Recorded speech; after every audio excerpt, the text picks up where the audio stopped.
What's up guys, this is ScherBR talking, welcome back to my channel. On today's video, I'll be making a full review for the Romancing Festival Hilda banner that brings Hilda a hover tank that gives you defense boost when she gets hit, Vassault, a farmer for the cold element, and Ferdinand, a damage dealer for its slashing pierce. Well, we're going to start talking about Hilda because she gives a name to the banner and she is a very good style. Well, we have 110% endurance and 110% will. Those are very good values for a tank. We should even compare this to Julian, because Julian is our current best tank in the game, and they are just a bit higher. Or you can also compare this to Human Male, and he's another character that has very good stats. 103% and just 93% will. So Hilda now has the highest values, but she's a recent one, so it's understandable. She still has 121% dexterity, that's a pretty good value, and the other status won't matter much, just agility being on 90%. Now, she starts the fight with 11 BP, and on start of turn, she enters herself a taunt stance of medium effect that lasts for 4 turns and stacks. Well, taunt with medium is nice, it's higher than small, like many other characters have, and because it lasts for 4 turns and stack, on turn 4 she'll be on max taunt potential. It is still not as good as Julian's one. Julian has a very special effect because he has taunt for 2 turns. That is not as high as some other characters, but he applies stealth on every single character, so they decrease their chance of being attacked while he increases. This makes so that Julian will get super attacked by turn 2 already. He doesn't need to go to turn 4. But that's a very particular case. Human Male is not as good as you can see here. He is also taunt with medium. Just to compare both characters because we will need to. Now, she also gives all surviving allies a defense boost. And this defense boost should be 20% by recollection of JP. I have heard that in global defense boost medium can be as much as 25%, but I don't know. Let's consider it at least 20. And when she is attacked, she will grant another defense boost, this time by 15%. That only lasts for the same turn, just like the other. But when she is attacked, she will be attacked many times, because she's taunting. And let's say you are in a boss fight where there are even, I don't know, 2 enemies. For example, Ludwig and Wicked Witch. They attack on total of at least 6 times. These will trigger 6 defense boosts, but overall you have your first one that is activated on start of turn, and then the more she gets hit, the more everyone gets defense boost. But not just that, she will also be buffing all status of all surviving allies as well. Each time she's hit, they will get 5%, including herself. 5% barely matters, it's something that got released with the latest version of Victor. And no one actually really used this guy because you can see it here. He was buffing endurance, will, and charisma by 5%. I know people can say, oh, that's something nice, it's extra and all, but in many fights, bosses will remove your buffs in 2 turns. So unless there's way too many attacks, buff value will not matter. But the defense boost value will matter because, well, it decreases damage by quite a lot. And this type of passive is just too similar to Joe. Well, Joe has that effect called Flame Force from Rosing Bound. And look on this, Rosing Bound. When another surviving ally is attacked, she already has it on herself, she casts for everyone else. So you lose 1 turn to cast, but that's okay. She will give them all this defense boost and attack boost. The defense boost is the same value, only lasts for that turn. The attack boost is 15% or 10%, if I'm not mistaken, and lasts for 2 turns, so it will stack so that you can do more damage. But the defense boost is just the same. So Joe is not asking for herself to be attacked in order to trigger this. Anyone that is attacked will trigger the effect for the whole party. So why is this so good? Because sometimes you don't want to use a formation with a tank. You can just use, for example, Mystic Line with a squad of mages, and every time anyone is attacked, you get a defense boost, so that every new attack from bosses will do less and less damage. This effect's kind of broken when we got released. We started using in all bosses. Joe was in many party setups. It still will be and will keep being, because this type of skill is amazing. And now, how Hilda will bring more to the table if she has a more restricted version of the passive? Because you can stack. Yeah, and some people also miss it, Joe. If you miss it, Joe, then Hilda is a very good character for you. If you already have Joe, you have to think a little about you want to bring Hilda to the party or not. Why? Because if you don't have constant defense boosts, then the first hit from the enemy will hurt you. But if you can bring, for example, Hilda and Liz together, I don't think you will be able to bring Joe, Hilda, and Liz together, but baby. Liz has a defense boost of medium effect as well, but hers lasts for 4 turns and she can cast it multiple times. So that on the start of that turn, you already have many stacks of defense boost, and then from there on out, you're going to decrease much more by every new attack. So Hilda by herself may be dangerous to just keep decreasing damage taken. That's why we use Joe with some other people, like Alkaiser, like Liz, like Anya. They will also combo well with Hilda, much like the same, with Hilda just being a little inferior because she needs to be attacked. But because of Taunt, that's not really a big problem. But Taunt is better used on the Rising King or the Rising Phoenix EX formation than in formations like Mystic Line or Rearguard Focus. She then has a start of turn heat up that increases damage potential by 20% for the whole fight, max of 5 times per battle, and 2 extra BP. Then you have a max of 100% on turn 5 and beyond. When attack and damage be reduced by 30%, and she also has a 25% chance to evade enemy attacks. So that's already interesting, but she still has a skill that will give her more effect. And we need to talk about that. It's called Alarm Defense. You can only use it once per battle. Much like Joe, you have to waste 1 turn to prepare for Hilda sit up. She will grant herself this damage block. In that turn, she will not take damage. And then she will get 2 other effects. One is called Masquerade Stance. So, every time that she attacks, she follows up with Moulin Rouge Plus. Moulin Rouge Plus is a double S power attack with Pierce and Slash. Okay? Double element is nice, and guaranteed chases with double S power are good. Then, she also grants herself the defensive cover. Gives her a 50% chance to take an allied place in cover, reducing damage taken. So, well, if she is taunting, but somehow a boss managed to attack someone else in the party, she has a 50% chance to trigger this, take that ally place, reduce the damage taken. In AoE cases, it will also work, so she will protect one of your characters 50% of the time. Well, I don't think in AoE cases this helps much, but it can help when the enemy uses way too many single target attacks and sometimes it will attack someone else.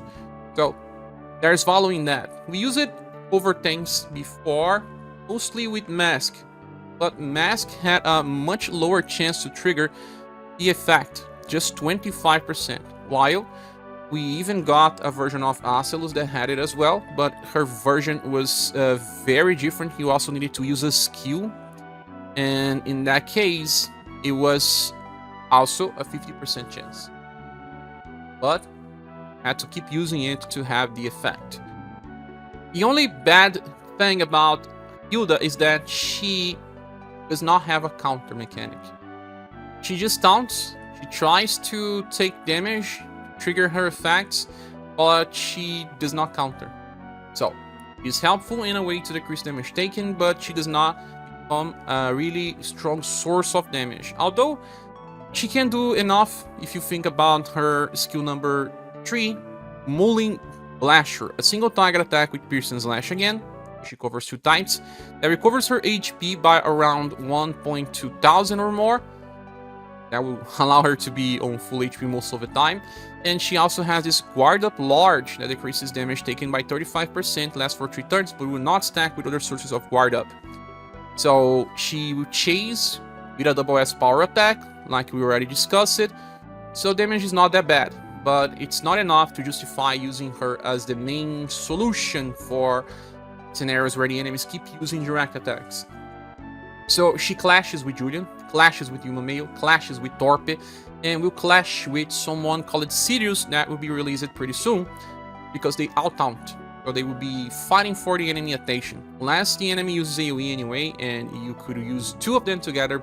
Well, she has some inheritances, but they don't matter much. She has AP Blade. For free, you can buff Dexterity. There's also Alarm Plus, that is a double hit, and she follows up already. So that will be 3 hits attack because of her natural chase.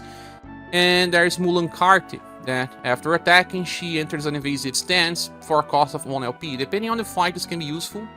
But I do believe that she does not need too much help to stay alive. And she can also inherit a healing spell or an attack with 3 to 4 hits. That I don't think it's too good. So Hilda is trying to compete for a slot and tries to mix 2 hybrid designs. Count of a tank and the defense boost of Joe. But sadly, I don't see much value in using 2 characters with the same mechanics. Just overly stack it. I would prefer to run Joe with Liz than Joe with Hilda most of the time. And in many cases, I would not have space for Hilda. That's not to say that she's not an overly useful unit. People without Joe, she'll consider Hilda. And people without Julian or Human Male, I think that she works better when you don't really need to counter. Because if you really need to counter, they will just outperform Hilda to try to finish a fight much faster. Well, since Joe got an OP grade when she got released, and today it's still on 5 out of 5 grade, I believe that Hilda deserves a 4.5 out of 5. She comes close to Joe potential, has a little bit of a different design. While not as quite good, it's a very good replacement and very useful for many players, especially new ones. With all that said, I believe that she's useful, but not as much as it could have been. I will give her a triple S grade, and if we are discussing my new grading system, that will be a 4 out of 5. The next character is Ferdinand, and he has 120% STR and 104% endurance and 99% will. Very good values for a physical damage dealer. His agility actually suffers playing just 82%. Moving for passives, when attack and damage taken will be reduced by 30%. That's already good. Then on start of turn, he has 1 damage block for 1 turn. And this is just 1 time, so it will not stack. Then he grants himself this chain attack with Starry Rush. That means that when he attacks, he will chase with Starry Rush always. Then after he activates Star Glory, that's his skill number 3. He will restore the limit usage of skill 1 by 1. We will be discussing this later. And if he gets killed, he will revive once to max HP. He also has 30% damage increase, and when being attacked, 25% chance to evade. Alongside Heat Up, that increases damage potential by 30%, max of 5 times for 150, alongside the other 30, reaching as much as 180% damage potential on turn 5 onwards. Now, what is this skill number 1? Double-Edged Roar. It's a support fast skill that will grant the user damage block for that particular turn. He will not take damage. And attack boost. This attack boost increases damage potential by 60% on rank 1 and 70% on max rank. Lasts for 4 turns, will stack with any other source of attack boost. He will then grant himself another chain attack for Chase of Starry Rush. This will last for 4 turns. But what exactly is Starry Rush? Well, it's the same attack that Julian uses as a counter. It hits between 2 to 4 times with E power, so pretty much similar to a normal attack, but it has a 10% chance to buff any status with each hit. Buff value will be 15% because it will be rank 1. So you now have double chases after using Double-Edged Roar, but they will only last for 3 turns effectively because this turn is already counted for.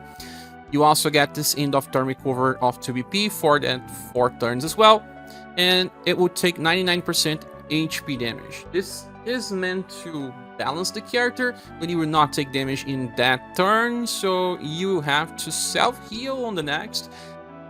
Well, he can do that via his skill number 3, Star Glory. On the next turn, you have to use this, but there is still a little bit of a problem with speed. Just remember that you still have 1 damage block, but if you manage to attack right after, it's a skill that uses 15 BP with 4S power, and before attacking will recover HP by probably more than 1.5 thousand, and also grants this morale up, very large, increasing damage potential by 40% for 3 turns, will not stack with other sources of morale up, and then will launch the attack. The good thing is that this is Slash and Sun, and his chases are Slash and Pierce. But take a note, the morale up being 40% and the max value of the attack boost being 70%, that's 120% increase into his already strong 180%. So at that point you have 300% damage increase to unleash that Forest Power attack and 2 chases of Starry Rush. Damage will be very strong, and he will just be a little in a danger because now he just probably has half HP, but you got what? 1 damage block at least. That's for 1 time. Hopefully you are using him with Liz. I guess Liz will be a very good companion, because she heals before the end of a turn, and she then has extra heals sometimes as well. Okay, so after you use that combination of Star Glory, you have to see that you get a new usage of Double-Edged Roar. So, okay, how much BP would this guy have now? Because he has just a normal 3 per turn, but then he got that extra 2 when he used a Double-Edged Roar. But he got that 2 extra in the end of that turn, so that on turn 2, he had exactly 15. So, by the end of that turn, we get 5, and then we will get it for another 2 times. And what will you do? The next 2 turns, you're gonna use Valiant Slash. That is the skill with Slash and Sun, E-power, much similar to a normal attack, and recovers HP by very small. But he will still chase 2 times with Starry Rush, and the damage will still be good. And only the morale up very large lasts for 3 turns instead of 4. And then on turn 5, you're gonna use Double-Edged Roar again and keep this cycle. That is if you don't have external sources of BP battery. But even then, it's 15 BP for Star Glory. So if you want, you can also inherit Starry Rush from his latest Platinum style. It's available to everyone. And for 7 BP, you will then be able to Starry Rush 3 times. But again, this will only work well if you are bringing someone to give BP, probably someone like Shirei, so that you have extra damage. But nonetheless, no other inheritance make much sense unless we are talking about Gleaming Slash Plus from his first premium style, because it will buff his STR by 25%. That will increase the damage of that Starry Rush as well. He is a strong damage dealer with a different design, but it's all about damage, and there is a big difference between Slash and Sun and Slash and Pierce, so you never know if you are bringing him for one or the other. But he'll work for both, but he'll be outclassed soon, just by having other damage dealers with support instead of Ferdinand and the Sword User. We have plenty of those. We don't need help or remembrance, sadly. That's why even if he is graded high as a damage dealer, he is extremely skippable. And when comparing my old grading system, I would say that Ferdinand will receive a SSS grade because of raw power, but this changes so quickly with the new releases that I think Ferdinand should only receive a 3.5 out of 5 when thinking about the near future. Ferdinand is just not safe to invest, in my opinion. The last character is Vassault, and this guy here is a farmer, so we should only care about intelligence and agility. Intelligence is very high, 131, and agility is 95. We need agility just for one of his skills, the other ones won't matter, but he does have high will if you ever decide to use him on Remembrance, for example, but endurance is low. Now moving on, we have a fast stance. This means that even when used on a Rear Guard focus formation that buffs intelligence by 75%, Vassault will go first. That will help increase his damage potential so that he does not stay behind when farming. By the end of a turn, gets 5 BP, max 3 times per battle. Well, this only matters for turn 1 and 2 usually, because that's how we farm. He starts the fight already with 20 BP, so BP is not a problem. He then gets 40% increase on weak attacks, and then 50% increase on weak attacks again, on start off round. Skill number 1 you should never be using, but it's an AoE attack with E power and 1 BP cost. Then we have Water Combo, a full AoE attack with cold and blunt damage that attacks 3 times with deep power. It has 10 BP cost only, so that it's extremely powerful. You can say that this is like a 4S AoE attack, and you can use this 3 times in a row if you want to. And it covers a lot of different enemy types because of cold and blunt. Blunt is exclusive to global. So you can see that Vassault is strong now. He will grind by himself, and in the foreseeable future, well, we right now have, for example, AoE Galahad. Well, he works for cold. He'll still be working for a little while because of his Ice Wind double hit attack. For blunt, red is working. It was school style for a while, and will still work for maybe 2 or 3 books.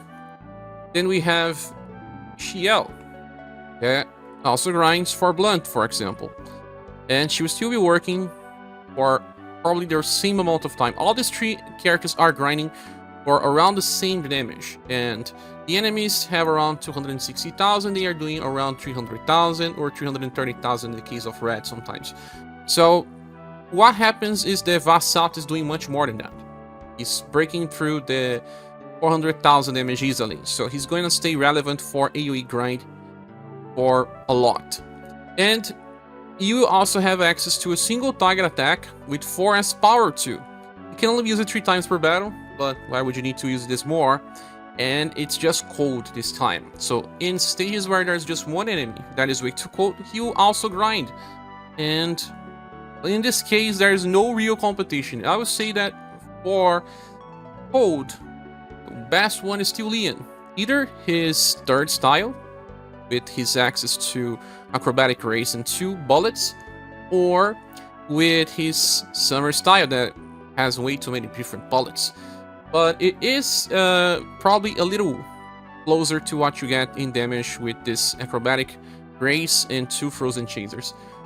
As for inheritance, there's really no need of anything, but maybe from his latest style, Thunder Hail, that hits twice with a power and has lightning. Sometimes you may be able to grind on enemies weak to lightning, but just for a while, his potential is still comboed with cold. So in the end, Vassault is a very powerful style for grind. If we are to consider just the grinding potential, he will receive a 5 out of 5, but then a 1 out of 5 for something else. That's why it's so easy to just skip the guy if you still have the other characters that I mentioned. But if you are new and want someone to just grind faster for you, Vassault's going to help. But for veterans, I really don't recommend pulling for him unless you have extra gens and wants to use someone that will stay relevant in grinding. But overall, it's an easy pass. Now, going back to the banner image, is this banner worth summoning for? In my opinion, no. I will be giving it a Bronze Plus award because I do believe in Hilda potential. But Vassault and Ferdinand are super easy to skip that I really don't recommend pulling on the banner unless you are lacking Joe, or if you want to play with the Hilda together with Joe, because she works well, but I don't think that this is super useful for the future, since Ferdinand it's easily replaceable and Vassault is just a farmer. But that's my opinion. What is yours? Please see here in the comment section. Thank you so much for watching. Please subscribe if you haven't, and if you want to support the channel, we have links on the description of the video. Hope to see you soon in the next one. Bye.